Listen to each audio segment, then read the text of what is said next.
There was all right. Hmm? I mean, I kind of promised this a little bit, so I do have to deliver on it. I'm not going to go full in. Not going to go hard on it. What? But I am going to talk about the other thing I watched this week was the movie Annihilation. I saw your tweet about this. Yes, and I remember that. I don't know. I don't remember. I don't think you did. You watch it or you just watched clips? I watched the clips of all the monster bits. Right, you just watched the clips, right? Yeah. You're right. So, but you never actually watched the whole movie. I did not. I also read the plot guide on Wikipedia. Okay. Yeah. And I'm trying to remember what your impressions were when we talked about this. My impressions were that a lot of that monster stuff was super cool. Yeah. The bear is like an amazing looking monster, and the ending is cool looking and interesting, I guess. Okay. But I mean, I didn't fucking watch it, so I can't possibly actually comment on it.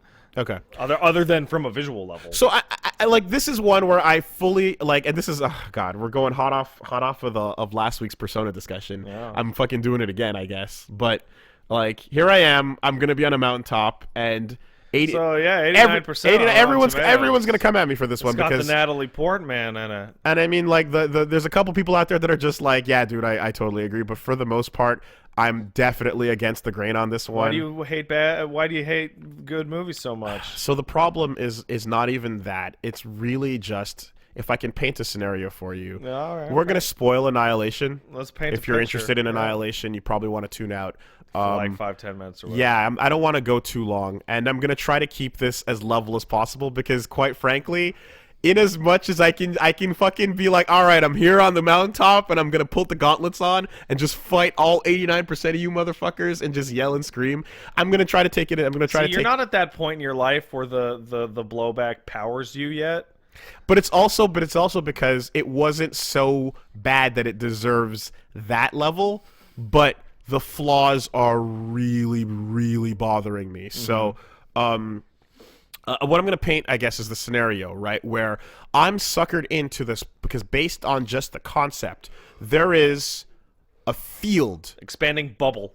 of mystery Yeah. that has appeared on planet Earth. Yep. Right? The boss has appeared, Yeah. and everyone suddenly has an arrow pointing in the direction of the field because you're just like, what the fuck is happening over there? Nobody that goes in the field ever seems to come back No one out. gets out. We don't know what's in it, right? It is mystery, and it is expanding. And we have been studying it for 3 years, and we've been sending in people, and we've been sending in animals, and we've been testing out different things to try and, we know where the origin point is from, but effectively, yeah, we've over the course of 3 years, we've sent in a bunch of people, and no one's ever come back out, and so on and so forth, right? Cool concept. Cool. Strong start. Great. So, imagine if you will, and this is where I'm just going to say, imagine if you will, here's the meeting where people are discussing this problem, right? And this could happen 1 year in, 2 years in, or 3 years in, Yeah, but whatever. regardless of when it happens, field is expanding slow enough that we know that it's going to eventually be a huge problem, but for now, 3 It's years, totally fine, we've yeah. seen it travel within a state, so we understand the rate You have of expansion. decades before it's a cataclysmic event. What can we do about this? Okay, so we've tried sending people in and it didn't work. Okay, what is our next option? Well, we can send more people in. Yeah, okay, we did that. Cool. You can keep sending people in until it works. That's always an option. We can Zap Brannigan it, Yeah. right? And we can dedicate ourselves to sending in as many men as at our disposal. Top men. Those killbots have a kill threshold, so I knew that sending in enough men to you can keep sending them in, all right? Or you can do things like, all right, you can send in. Let's say you send in somebody and then they don't come back. Okay, the next person that goes in, you can be like, walk forward and have this rope with you, Yeah. wrapped around you, okay? And then no matter what happens, within 24 hours, we're gonna pull it out. And with whatever. And whatever comes out, we'll see what happens. Yeah. Right? We'll see what comes out. How about that as an idea? It's like, oh yeah, that might give us some information. Okay, cool. So that's a basic first step we could take, because we could just What are literally they actually talking about and do that? we could just literally tie this to oh no, they don't. Oh, okay. We could literally just tie a rope to somebody and then yank it out Yeah. after a certain point of time. Okay, but that's a little bit that we're not going to get enough information, because what if we yank it out and nothing happened? It's all Or fine, right? nothing comes back out. Okay, so or nothing comes back out, right? Okay, so we can have somebody walk in and then we can put one of those we can put those like stakes in the ground, right?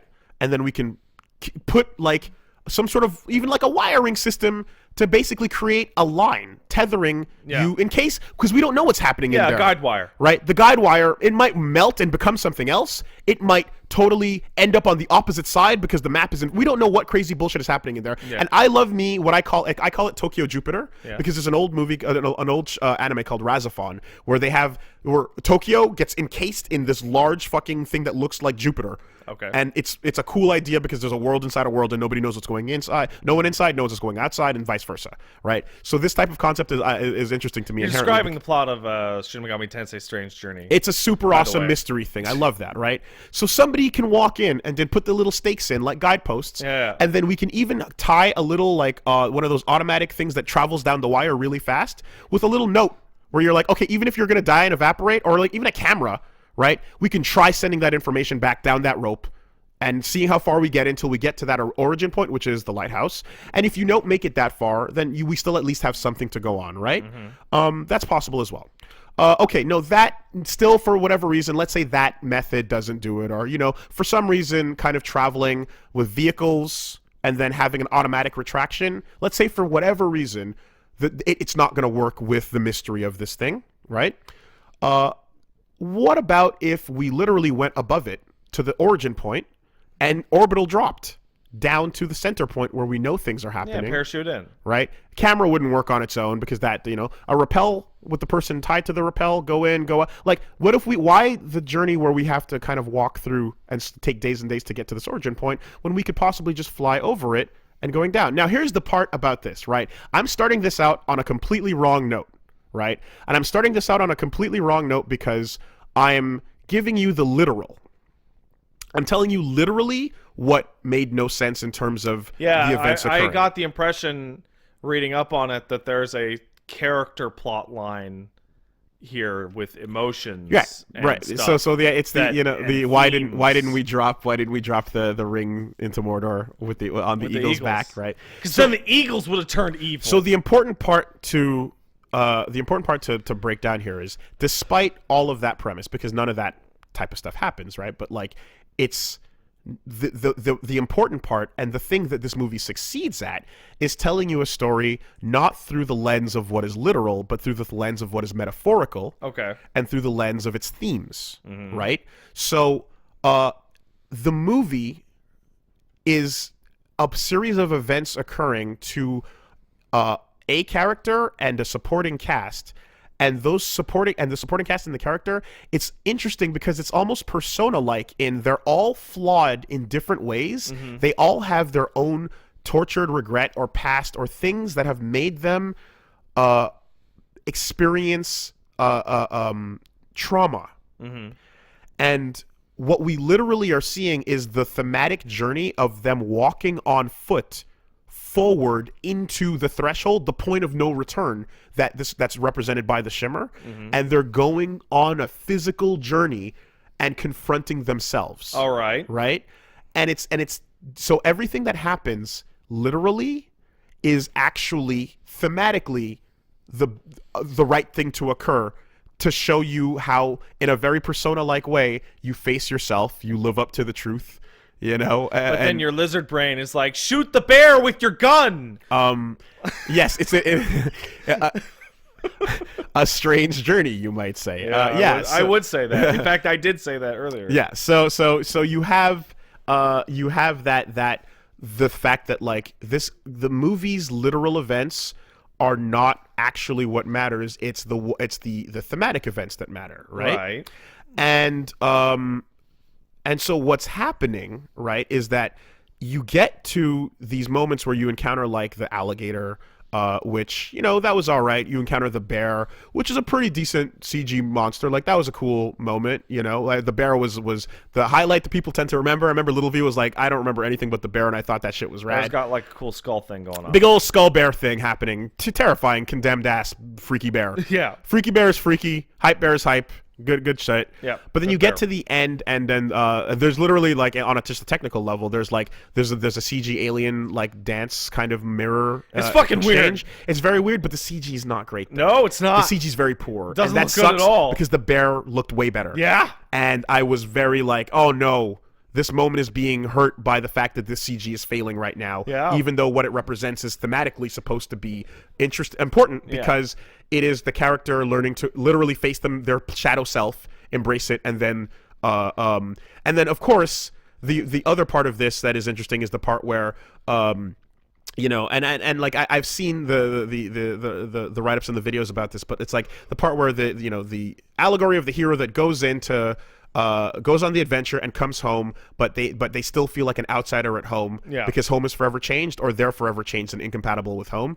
Right. This movie goes against that, and it subverts tropes. And if anyone's been listening to Woolie Will Figure It Out, you'll know that I love subverting tropes. In fact, You love a subversion of your expectations. I'm fucking predictable with that shit. When you subvert my expectations, it's always a good movie. So I'm a what hack I'm with that. talking about. That's fine. But what's happening is that this movie has the character go through something where it's like they come out, but because of their own flaws, the infidelity in particular in this relationship that you learn about, they are the cause of what made like so much of the pain occur with her and her husband and the supporting cast, and she actually can't possibly return home unless there is a version of home that is now completely modified. Right. So the weird clone of her husband that exists is the only thing that could happen to make her try to resume a normal life. So that's fine then.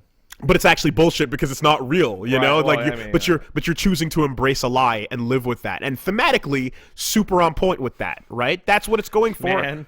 and that's what works, right? You know what that reminds me of? It's one of those tropes that always bugs me, where when somebody gets transported to an ideal world, and the characters go, "Dude, you gotta snap out of it. It's not real." It is extraordinarily rare for a character to go, "Yeah, but I'll live forever in an ideal world. Who cares if it's real?" Right. I can think of I accept the lie. I can think of one time ever, and it's fucking I got one right away. Pantaleano in The Matrix. No, it's God. What's the name of the show? It's Twin Peaks with Dipper. Okay. Summer camp. Grunkle. Gravity Falls. Gravity Falls. Yeah, in Gravity Falls, a character gets stuck in a fucking ideal world that is obviously fake. Yeah.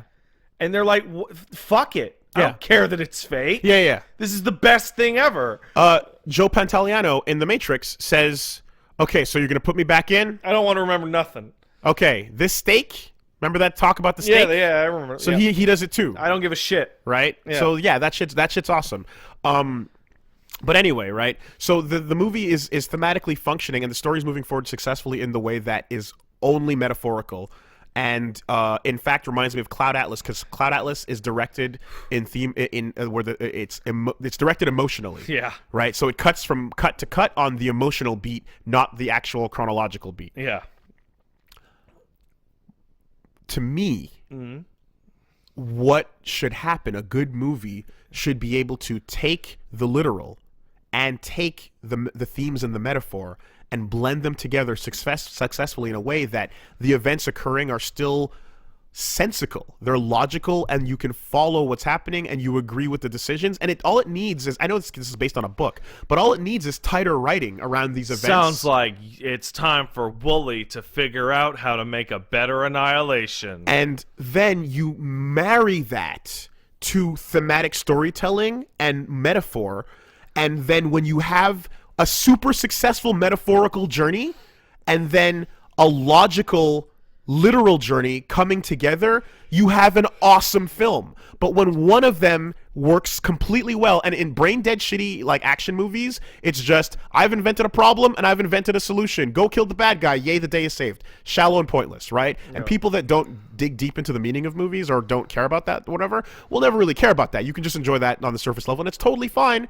But sometimes movies go further with it, and in this case, this is a movie that's embracing the other side, but completely throwing out the literal side, so that you have to fully embrace the thematic, but turn your brain off to the actual events occurring. But the events occurring are the most interesting part of the first reason why we walk in, because the appeal of the story is the mystery behind the shimmer. Yeah. So I'm not going to sit what? here and say that the themes and whatnot are not successful in what they do, but I am going to say that the literal part of the story that fails to, moment to moment, like I'm not even talking about the fact that like some of the characters, like things like the tattoo moving are really cool, and the characters having these freakouts in these ways where you're like, okay, that seems like it wouldn't be like, why would this type of group of people be put on this type of mission with this type of thing? And they're like, well, okay, because the people are all flawed to begin with, and the journey is about flawed people, and yes, we would mentally assess to make sure that people going in would need to be sound and not freak out and have these panic attacks, but in this case we need the story of these flawed individuals, and that's perfectly acceptable, and it's the reason why it's going forward. But you can't pretend that the two are not married together. And that's the problem. I completely agree. When you are making a piece of art, regardless of whatever it is, the thematic basis should blend with the practical reality of it. So if you were to make a big painting and the themes were about like counterculture with art and surrealism and shit, it should also be a pretty picture, unlike a bunch of children's scribbles, like, say, a Jackson Pollock painting. You really wanted to get into that. I was thinking for like the past 10 minutes. You called it out, and you know what? How to get there. You found a transition. See? If your shit's all themes, but it's not a thing that people like to look at, or is even interesting to look at, or satisfying in any way, I guess you're a failure. So, I'm someone who can understand. I can understand that context matters in this way, so I'm not jumping on this train with you. Yeah. I'm still the same person that walked past the art studio and I saw like the Matt's Fine Art Studio area where they had the fucking McDonald's bag with the name tag on it as an entry, where I'm just like, get the fuck out of here. And the classes where you had to talk your way into a good grade. I am one of those people. Like, let's fill people in for at home. I am one of those people that is pretty firm in the belief that most of the art world is just a money laundering operation and snobs that just like to stand around and smell their own farts. I mean, did you catch the new Banksy? It's on a corner. It's on a wall, and the poor guy doesn't know what to do with it. But no, keep it. It's a piece of art. I think there's a threshold where you're not smelling your own farts that you can appreciate something made with a certain context. So having you know what's a meaning, and I'm totally on board for like the funniest those bit situational is things. that the first time I ever heard about Jackson Pollock, and one of the reasons why I dislike him so much, is that the first time I ever heard about him was in Cégep when a teacher was telling us about him. Yeah. And my teacher was describing how he made the paintings, and he was like, I used to know a guy in Montreal, used to teach here, who made something really similar, but he had to stop because it was illegal. And we're like, what? It's like, oh, because what he'd do is instead of dripping paint on a canvas, he put a bunch of paint cans in front of a canvas, and then he'd get an audience, and then he'd just fire his pistol at the paint cans, and try and paint that way. Yeah, exactly. And I'm like, that's actually a pretty cool performance. Yeah, at least. Sure. But at the same time, if you're just getting into the mentality where you're like, art is getting a reaction out of somebody, so I'm going to stand in a Forever 21 and put SpaghettiOs into my vagina. Oh, you remember! Oh, man! Then I think we need to have a discussion. That's the ultimate! I think we need to have a discussion. Oh, the SpaghettiOs! Because ultimately, right, I fully admit that to me, that's real, by the way. So meaningful. That's real, by the way. To me, all right, I'm coming at this from the point of view of I was in a technical art program where we were learning commercial art, we were learning illustration, design, 3D, and all kinds of stuff for literal work, right, purposes, to get a job. Commercial art. And there was a level of disdain coming from the fine art students who were doing it exclusively for the expression and the emotion and the craft, and the sales and the job and the such were not to be considered in the process of art. And there was this absolute nose up, So those of you at home can't see, I'm making a big jerk off motion. Yeah, there was a nose up feel. There's a nose up vibe that we were just like, holy fuck, because You can feel that way about your art and your bullshit. Meanwhile, we'll be over here learning this trade and learning these abilities and learning how to draw a fucking blueprint for a house or whatever. But then also, if I choose to make a piece of art that has a commercial use, I can put meaning into it because I'm not an idiot, you know? Like, I can make something that also has a meaning. Just because you receive $1 for a piece of work does not deny it meaning. I can marry the technical prowess and the impressive technical skill to the metaphor or the theme that we want to explore, the story, as Eli would put it. What is your story? I would like and it doesn't have to be one or the other. I would like to expand on that feeling slightly more. There are many people that look at any form of expression that can be artistic, right? And decry that the instant that monetary value enters into it, that means it cannot be real or legitimate.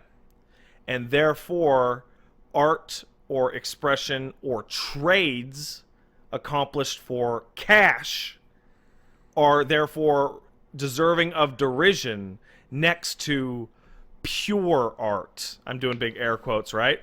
That includes this podcast, YouTube videos, Twitch streams, singers, painters, sculptors, people who go animators who, when the YouTube algorithm changed on them and made it so that no money was gonna happen anymore, the response came back, it's like, I thought you were just animating for the love of the craft. It's like, motherfuckers, people gotta get paid.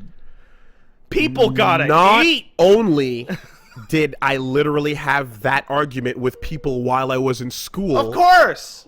You then went on to have that argument in every subsequent profession you ever had. One of my teachers, literally, who was responsible for my grades, subscribed to that school of thought. He's a teacher. He's using his art to make money. She literally stood there in the front of a classroom with desks and students that pay a tuition to keep her fucking rent going. Yeah. And held that fucking, like, died on that hill. And because again, the technical class has to have a amount of fun. Like, we looked at, like, the classroom literally looked around at each other going, is this happening? You know? And your grades are tied to convincing this person. It was unbelievable, right? So I have a very, very biased, not great opinion towards that side of things. I remember knowing people that were in, like, the drama program at our CEGEP who would look down on the people that were going to go into, like, the trade school, like the fucking people that were going to plan to go be welders. Yeah. It's like, oh, they're wasting their lives with it's like, people got to weld, motherfucker.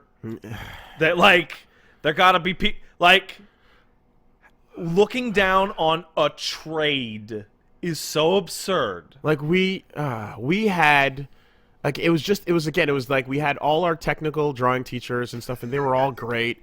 And then we just had the fine arts ones, and one of them came in one time and was like, my name is Dr. So-and-so. Yeah. I am a doctor of arts. And you will refer to me as Dr. So or Dr. So-and-so. I will not respond to miss or teach or this or that or name. And we were just like, oh, this is going to be a good year. This is going to be a fucking good year, you know? And that's what we were set up for, because these people are responsible for your grade and your graduation and ultimately your future. And yeah. So all that to say that I understand that side of things, because it's so ridiculous. I lived in it. I steeped in it for 3 years of my life.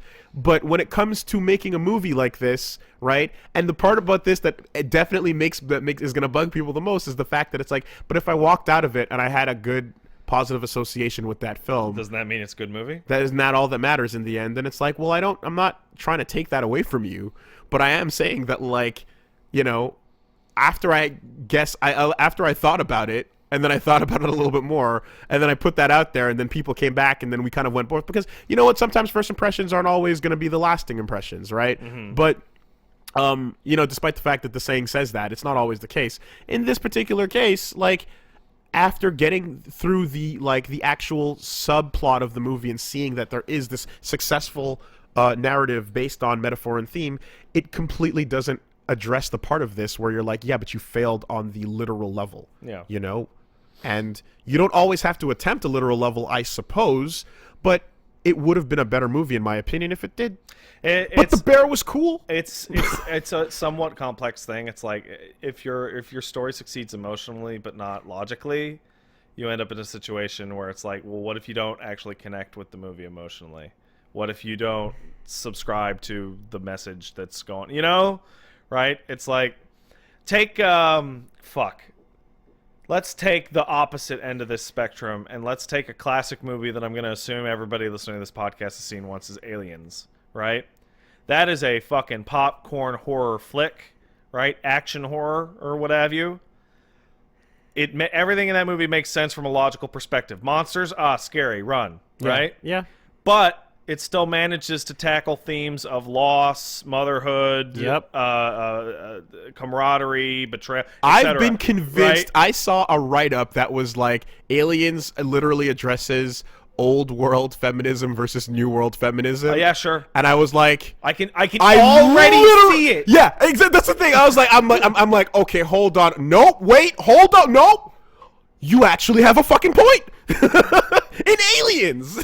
I was like, wow. So yes, 100%. Because regardless, it's a popcorn flick, and the climax of the movie is what the climax of the movie in Aliens is: the lady get into a robot to fight a bitch, right?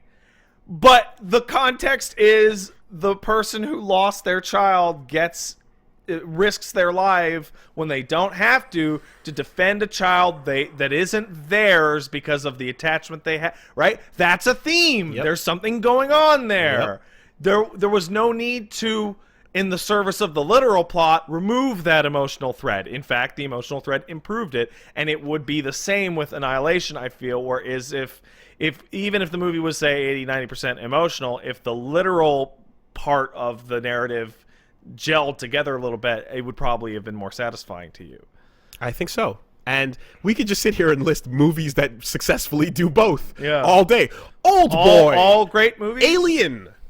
You know what I mean? Like all these great films will do both at the same time, and you go, man, on this Vampire's level, Kiss. but then on that level, you know, and yeah, it's just one of these ones. And you know, the last movie they made was Ex Machina. Yeah. Which I don't know if you saw, but that's happening in Toronto right now. Well, yeah, actually, no, it's not. It's that not. place got not, outlawed. But yeah, that's it. They shut it down. They shut it down. Yeah. Shocker. Yeah. I mean, it pretty much it's just a jerk hut. It's just a jerk hut with dolls. Like there's another object in the jerk hut, but it's just a jerk hut. Like, I want to see a city council meeting where, like, listen, everybody in here understands a whorehouse.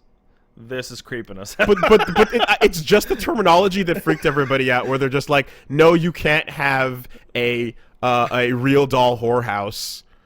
Well, can we have a jerk hut with these plastic things in it? All right, get out of my office. Cowards. You can't stop it. It's happening anyway. Yeah, well, it can happen over there, motherfucker. Bring that shit out to Calgary. What if a bunch of... No one's going to stop you there. What if a bunch of real doll enthusiasts just happen to get together in an area and bring their real dolls with them and just happen to be in the same place at the same time? Well, that's their business. Flash mob. It's just a jerk hut. I hate that. I've never heard that word before in my life. I just made it up. Yeah, that's probably why I never heard it. And I hate it. That's a real thanks. I hate it. Oh yeah. So that's it, man. You know, there's not much, like I can keep going with it, but honestly, like we'll tap out there. But that's kind of where I feel the issue is, and you know, if that's still is grinding your gears and it still gets your goat, then come at me, I don't bro. know. I I didn't really guess. feel like Annihilation really set the world on fire. No, but I did get a lot of really glowing recommendations to see it. Oh, that's the worst. And I took a while to get around to it, but at the time, if I saw it with all that hype up, I would have probably been more upset. Yeah. But I gave it a lot of space, and then came to it, and that's kind of where I fell, you know. So that's it. That's all.